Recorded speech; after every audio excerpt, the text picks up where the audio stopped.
hacer contacto a esta hora de la mañana vía Zoom con Santiago Salazar, coordinador jurídico de la Asamblea Nacional, y también está participando como defensor de Guadalupe Llori. Santiago, buenos días, bienvenido a Visionarias. Buenos días, estimada Janet, un gusto volver a verle y buenos días a toda la audiencia de este prestigioso medio de comunicación. Santiago, bueno, preguntándonos aquí cómo se va a resolver el tema que en este momento está ya, digamos, debatiéndose dentro de la Asamblea Nacional. Pero no vemos luz todavía, ¿sí? La Asamblea Nacional ha conformado finalmente una comisión para investigar el trabajo y la actuación de Guadalupe Llori. Sin embargo, al mismo tiempo, la presidenta insiste nuevamente en una nueva denuncia, esta vez ante la Fiscalía General del Estado, por la conformación de esta comisión que intenta investigarla con fines de su destitución en el Pleno. ¿Cómo ve usted el tema? Porque hemos visto cómo está conformada esta comisión y, por ejemplo, el problema que yo le veo es que solamente está integrada por personas que están en contra de Guadalupe Llori o a favor de su destitución, y eso ya la hace como una comisión desequilibrada. También si podemos repasar algunos errores en la parte jurídica, en la parte legal y normativa de la Asamblea Nacional que también de alguna manera deslegitiman a esta comisión. Pero por el otro lado también está que todos los cuestionamientos que se ha hecho contra el trabajo de Guadalupe Llori, que pues siendo sinceros, pues desde todo punto de vista ha dejado mucho que desear. No ha sido completo como se esperaba. Entonces, ¿cómo ve usted este rollo en el que estamos y que no se ve solución? Usted ha dicho algo fundamental. Esta conformación de la Comisión Pluripartidista de alguna manera ya está totalmente viciada, porque primero muchos de los asambleístas que conforman la misma y todos los asambleístas en una gran proporción dentro de la Asamblea Nacional ya han emitido sus juicios de valor. Es decir, pensar que una comisión de esta naturaleza tenga una imparcialidad y una objetividad es bastante complejo. Sin embargo, me permito hacer una apología de lo que usted me ha solicitado. Primero recordará de que básicamente se pretendió conformar la Comisión Pluripartidista sin tomar en cuenta de que había que cumplir lo que decía el informe del Procurador General del Estado. Eso fue la primera motivación de los grandes problemas jurídico-políticos dentro de la Asamblea Nacional. En mi calidad de coordinador jurídico, solicité al Procurador General del Estado que establezca un procedimiento que no está claro en la ley para la posible destitución de autoridades. Y tengo que hacer énfasis en esto. Ese procedimiento es para verificar el posible incumplimiento de funciones de esas autoridades. No se trataba nunca, porque no existe en nuestra ley ni en nuestra Constitución, un proceso de evaluación entre asambleístas. Es que es hasta ilógico de que los mismos asambleístas se evalúen unos con otros. Eso no existe en la ley. En tal virtud, primero se hablaba de una comisión evaluadora del trabajo de la presidenta y de algunos miembros del CAL también en ese momento, pero no había ninguna base jurídica para aquello. Luego, cuando el procurador establece un procedimiento que era presentación de la denuncia con respaldo del 10% de firmas de asambleístas, luego la calificación de la denuncia en el Consejo de Administración Legislativa, luego el tema de que la presidenta convoque al Pleno para que se conforme esta comisión pluripartidista. Conformada la comisión pluripartidista, tenía que emitir un informe en su calidad de órgano sustanciador y luego ir al Pleno con este informe no vinculante para que el Pleno, con la mayoría absoluta de 70 votos, decida la destitución o no de las autoridades. Todo este procedimiento, en principio, se quisieron saltar respecto de los pasos procesales, desconociendo el informe procurador.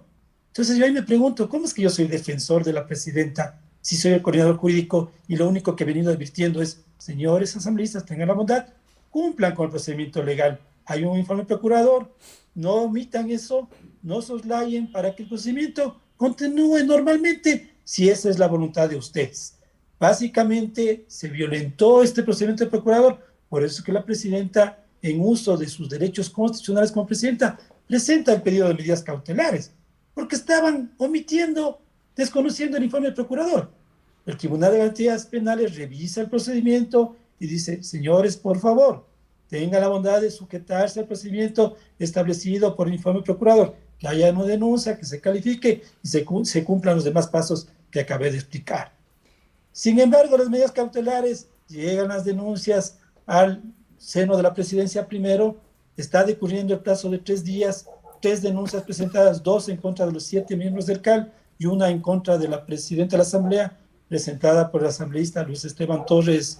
Torres, entiendo, Torres Cobo, todavía tengo esa confusión, me va a permitir Janet, pero al final del día llegan estas denuncias y en el momento que le correspondía por competencia y atribución privativa a la presidenta de la Asamblea Nacional conocer estas denuncias en el plazo de 3 días, hacen un cambio del orden del día y asumen competencia al CAL de una competencia que era de la presidenta de la Asamblea. ¿Y para qué esos 3 días? Muchos han preguntado el tema. Esos 3 días es para que la presidenta solicite a los departamentos técnicos de considerarlo pertinente la revisión de los requisitos formales de esas denuncias. Porque no es que el Consejo de Administración Legislativa se sienta y revisa per se los requisitos. Debe haber un criterio técnico, que en este caso emite la Unidad Técnica Legislativa. Ese informe nunca existió en el presente caso. Ese plazo de 3 días nunca se cumplió, porque de alguna manera se usurpó o se abrogó esas funciones por parte de algunos miembros del CAL. Y ya asumiendo ese tema, cuando se dio ese conato público que está en los medios de prensa, cuando el vicepresidente Saquicela asume la presidencia, en ese momento le solicita al señor secretario que le pase las denuncias para conocer y resolver en el CAL. Y el señor secretario general le dice, señor presidente encargado, las denuncias no están aquí. ¿Y por qué no están aquí? Porque obviamente estaban en competencia de la presidenta. Y si eso no es una violación de debido proceso, si eso yo no observo como coordinador jurídico, mi estimada Janet, ¿para qué estoy? Santiago, Dentro de la coordinación. Santiago, usted ha descrito rápidamente algunos de los principales problemas y digamos, irregularidades que se han cometido en este proceso. Quisiera ir sobre 2 puntualmente. Una de las denuncias interpuestas luego de la exigencia de la Procuraduría General del Estado de que debe haber una denuncia interpuesta para poder proceder a la conformación de una comisión que analice el trabajo o el papel de, en este caso, Guadalupe Llori. Usted lo mencionó, Esteban Torres puso mal la denuncia porque puso mal sus apellidos, así es, porque él se llama Esteban Torres Cobo, no se llama Esteban Torres Torres.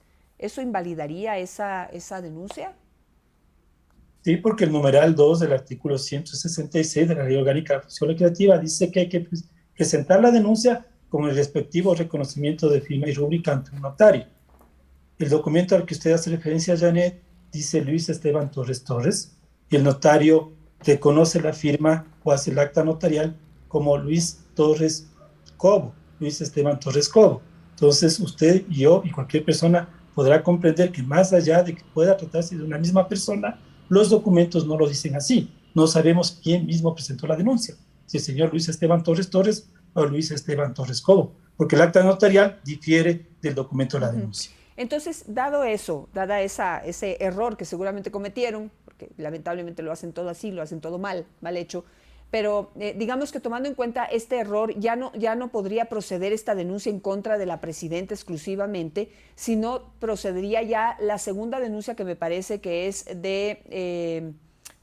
es de otro asambleísta que ahorita ya no recuerdo el nombre, pero que es contra todos los miembros del CAL. Esa es la que debería proceder en caso de que, digamos que siguen adelante con este proceso. Si siguen con la lógica, ¿deberían proceder con esa otra denuncia? No, mi estimada Janet, porque justamente, a ver, el Consejo de Administración Legislativa es el encargado, es el órgano calificador. ¿Qué califica?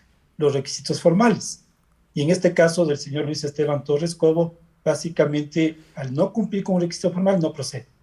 Las otras denuncias, e incluida esta del señor Luis Esteban Torres Torres, no podrían nunca proceder porque fueron presentadas en contra de los 7 miembros del Consejo de Administración Legislativa, y ahí opera el artículo 142 de la Ley Orgánica de la Función Legislativa y lo que estableció el Procurador General del Estado, de que en el caso que haya denuncias contra los miembros deben excusarse por conflicto de intereses. Y de ahí es la otra razón por la cual no debía haber procedido ni siquiera la presentada por el señor Luis Esteban Torres Torres en contra de la presidenta, porque ya está en un conflicto de intereses todos los miembros del CAL. Fueron conocidas las denuncias presentadas contra los 7 miembros. Y usted comprenderá que no pueden ser juez y parte. Y el hecho de que prosperen y pasen al Pleno para luego ir a la Comisión Pluripartidista no es posible porque el mismo informe del procurador, en otro criterio vinculante que se le consultó, es el Pleno puede asumir competencias del CAL o de la presidencia o de otros órganos de la Asamblea. Fue taxativo el informe del procurador, que es vinculante. No lo puede hacer. Cada órgano de la Asamblea Nacional debe cumplir con sus atribuciones y competencias. Y es que tiene una lógica, imagínese, en este proceso de alguna manera, por definirlo así, no exactamente, un proceso de control disciplinario político contra las máximas autoridades de la Asamblea Nacional. Si es que hay un procedimiento reglado y los órganos, digamos que el Pleno quiere asumir la competencia del CAL y calificar lo que no pudo el CAL, asumiría dos instancias, la calificación y luego el juzgamiento en el Pleno, dentro de los 5 pasos que expliqué hace un momento. Eso es imposible. Nadie puede ser juez y parte, no en este procedimiento, sino en cualquier procedimiento común Claro, jurídico. pero corríjame si me equivoco, pero, o sea, si es que dentro del procedimiento está que una denuncia en contra de la presidenta de la Asamblea después tiene que ser decidida por la misma presidenta de la Asamblea, entonces el problema está en el reglamento. Digamos, está el reglamento para poder analizar el trabajo de los miembros del CAL, en este caso para concentrarnos en el problema. Si la misma normativa dice que en una denuncia en contra de la presidenta o de los miembros del CAL, son los mismos miembros del CAL y la misma presidenta los que tienen que calificar y eso genera un conflicto de intereses, entonces hay un problema brutal en la normativa, que no los actuales, pero que la misma asamblea hizo, los mismos asambleístas hicieron, mal hecho. Usted acaba de resumir lo que yo he dicho todo el tiempo y que por eso se me ha acusado de defensor de la presidenta. No es viable en la forma que está establecida la ley este tipo de procedimientos disciplinarios políticos. Es que no es viable por lo que usted acaba de mencionar, Janet. Lo he dicho, lo dije públicamente. Señores, aquí es el tema de objetividad. Si la ley está disponiendo, por ejemplo, que luego de que el CAL califique las denuncias, sea la presidenta sin ningún plazo, porque no está previsto en la ley, que convoque al Pleno la conformación de la comisión pluripartidista. Si no está establecido en el plazo, ¿por qué de alguna manera tratan de obligar que la presidenta convoque en el martes anterior, por ejemplo? Y más bien lo que se propone y lo que se dijo y lo que se observó dentro de esa, para mi modo de ver, ilegal sesión del CAL, donde, mire, Janet, permítame solo contar un detalle. Cuando estaban haciendo el proyecto de resolución de calificación de la denuncia del señor asambleísta Torres, los asambleístas se quedaron en la redacción del artículo 2 de ese proyecto que decía disponer a la presidenta que convoque inmediatamente al Pleno para la conformación de la comisión pluripartidista. Y por ahí alguien dijo de los mismos asambleístas, no, es que no podemos interferir en las competencias de la presidenta. Y ya se dieron cuenta que no debían interferir, cosa que omitieron en el plazo de los 3 días que señalé hace un rato. Pero mire, después dijeron, no, exhortémosle a la presidenta. No es que exhortar no vale porque eso les lleva en el tiempo lo que la presidenta quisiera. No, mejor más bien solicitemos. Pero mire, esa discusión filosófica, político-jurídica, digámoslo así, determina ¿qué? Que hay vacíos normativos. Lo he dicho, es inviable este procedimiento. Debería haber una reforma de ley para que el procedimiento de control disciplinario político por posibles incumplimientos de funciones de autoridades tenga un solo capítulo en la ley que diga, este es el procedimiento definido. No que ese capítulo le mande al capítulo relacionado con el control disciplinario de los asambleístas, que solo, para darle un ejemplo, para la designación de autoridades se requieren 70 votos mayoría absoluta. Para destitución, 70 votos mayoría absoluta. Para destitución de asambleístas de su cargo, 92 votos. Solo desde ahí, lo uno con lo otro no se compadece, inclusive en la votación. Y la pregunta lógica que me hago yo como profesional de derecho es, ¿qué es más? ¿Presidente de la Asamblea? ¿Asambleísta? 92 votos no se requería para presidente más bien, y no para asambleísta, no lo sé. Pero al final del día lo que sí estoy consciente y seguro es que hay demasiados vacíos normativos que han determinado esta crisis político-jurídica dentro de este procedimiento, porque crisis dentro de la Asamblea, para el modo de ver, no existe. Claro, ese es el problema de legislar pensando en que se pueden eternizar en el poder, ¿sí? Y esto fue hecho, y hay que recordarlo, cuando destituyeron a José Serrano, que antes, corríjame si me equivoco, solamente se necesitaba una mayoría en la Asamblea, es decir, la convocatoria al Pleno y la votación de la mayoría, no sé si eran 82 votos, corríjame por favor, y con eso ya se destituyó a José Serrano, así de simple, ¿sí? Con un acuerdo político. pero para evitar estos acuerdos políticos que finalmente laceran el poder que tienen algunos grupos dentro de la Asamblea o que pueden alcanzar algunos grupos dentro de la Asamblea Nacional, entonces decidieron hacer estas reformas y las hicieron mal hechas, ¿sí? Con la idea de que seguramente el tema no funcione para que cualquier momento que pretendan destituir nuevamente a un presidente de la Asamblea aliado a estos grupos que creen que se pueden quedar en el poder toda la vida, no lo puedan lograr. Y ahí está. La misma normativa se fue en contra de los que ahora quieren sacar a la presidenta de la Asamblea. Pero, a ver, ahora hay un llamado por parte de una jueza que está estudiando alguna de las medidas cautelares solicitadas por la presidenta de la Asamblea, que ha hecho un llamado a que se sienten a conversar y a tratar de conciliar para llegar a un acuerdo y desentrampar el trabajo de la Asamblea Nacional y también salir ya de esta confrontación político-jurídica que se ha dado. Eso, ¿qué tan válido es? ¿Cómo ha sido recibido esto en la Asamblea Nacional? ¿Se podría darnos una luz esta propuesta de esta jueza? Bueno, primero permítame decirle algo, Janet, que gusto escucharle a usted como comunicadora social que tenga tan clara la película de lo que fue la normativa anterior versus lo que significa la normativa actual. Usted lo ha dicho, lo ha resumido. Definitivamente esa situación de tratar de cambiar la ley y hacerlo tan reglamentaria es la que ha traído complicaciones. Y lo que digo, y siempre lo he manifestado, que lamentablemente no es un tema de que yo defienda a la presidenta Yori. La ley está así y yo emito mis criterios de acuerdo a la ley. Ahora, con respecto a lo que menciona con relación a la conciliación. La juez constitucional el día de ayer en la audiencia de acción de protección planteada por la presidenta en contra de algunos asambleístas del CAL, lo dijo abiertamente. A ver, primero dejó claro un tema. Cualquier ciudadano, en cualquier calidad, puede acudir a las garantías constitucionales, porque aquí no son temas de mera legalidad, no es justicia ordinaria.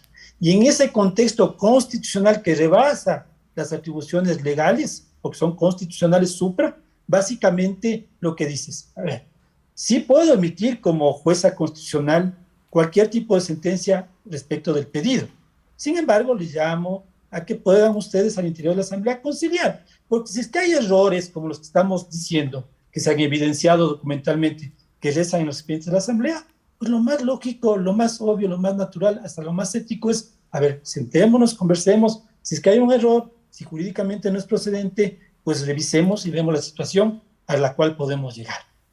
Esa invitación la hizo la jueza constitucional y ha sido recibida, entendería yo, de lo que se escuchó en la audiencia, de buena parte de los asambleístas demandados constitucionalmente, así como de la presidenta. La presidenta siempre ha estado con el diálogo abierto. Lo que yo he conversado con ella es, vean, doctor, lo único que les pido a los asambleístas es que si quieren hacerme un proceso de destitución y si quieren destituirme, pues de acuerdo, háganlo, pero dentro de los cánones de la ley y de la Constitución. Usted, mejor que nadie, Janet, conoce que la casa de la ley y la casa de la democracia es la Asamblea Nacional. Y no es posible que los actos políticos pretendan rebasar los actos constitucionales. Entonces, esta conciliación llamada por la jueza, esperemos que rinda frutos en estos días. Y de no ser así, continuará la acción de protección, se realizarán las pruebas de cargo y descargo y la jueza constitucional determinará si hubo la violación al debido proceso de seguridad jurídica de los derechos constitucionales de la presidenta en su calidad de máxima autoridad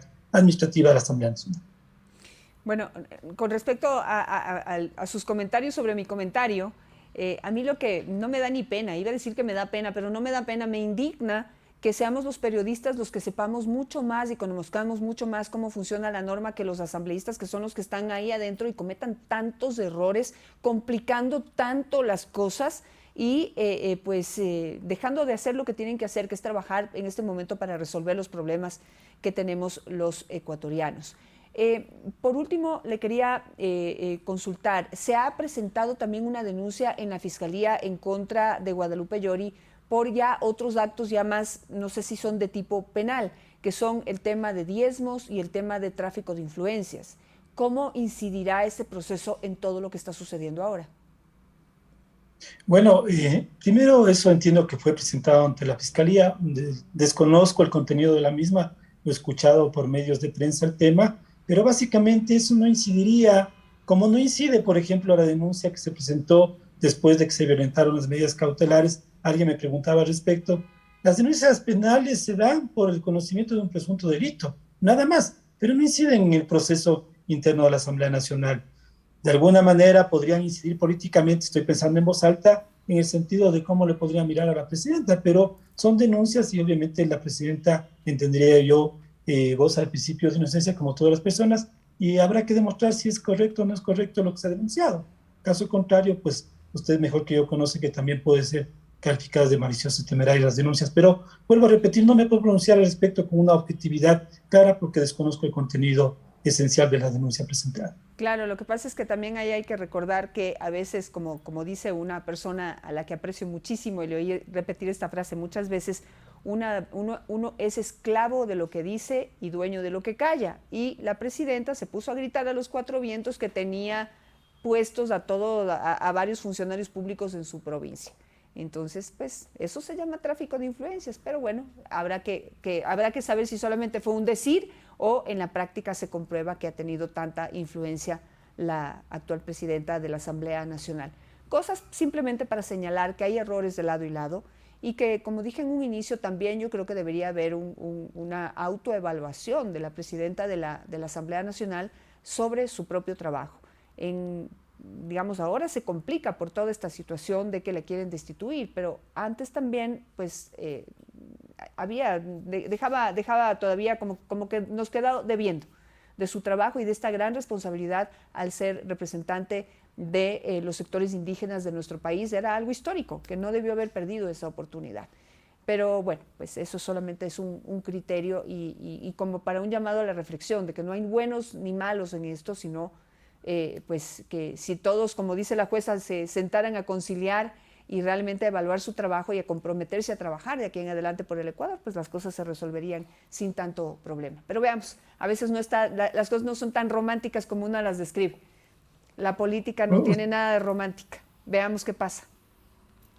Usted lo ha dicho, mi estimada Janet, o sea, yo me podría a pensar que muchas de las personas que tienen sus opiniones muy válidas, totalmente válidas, respecto a lo que pasa en la Asamblea Nacional, limitaría 2 minutos a sentarse en el despacho de la presidencia y donde hay en este momento un cambio político dentro del país, donde las dos fuerzas políticas opuestas, luego de un proceso donde un partido político estuvo en la hegemonía del poder, no les invitaría a nadie a sentarse en ese lugar para tratar de buscar un punto de equilibrio, mi estimada Janet. Es muy complejo el tema político. Así es, y vamos a ver cómo se resuelve esto. Nosotros seguiremos analizándolo la próxima semana o mañana. Espero tener a alguno de los miembros de esta comisión que se ha conformado para recoger su criterio sobre todas estas irregularidades que están cometiendo y que pues tarde o temprano van a deslegitimar el trabajo que está haciendo esta comisión y van a golpear nuevamente la imagen de la Asamblea Nacional, que es algo que a todos nos preocupa, porque la Asamblea Nacional no tiene la culpa de todo lo que hacen los que están allí adentro. Así que hay que defender la imagen y pues la permanencia de la institución. Eso. Nada más. Roberto, muchas gracias pues, perdón, Santiago, estamos en contacto y pues vamos a ver cómo va avanzando este tema. Le agradezco mucho por esta entrevista. Gracias por este espacio, estimada Janet. Un buen día a todos.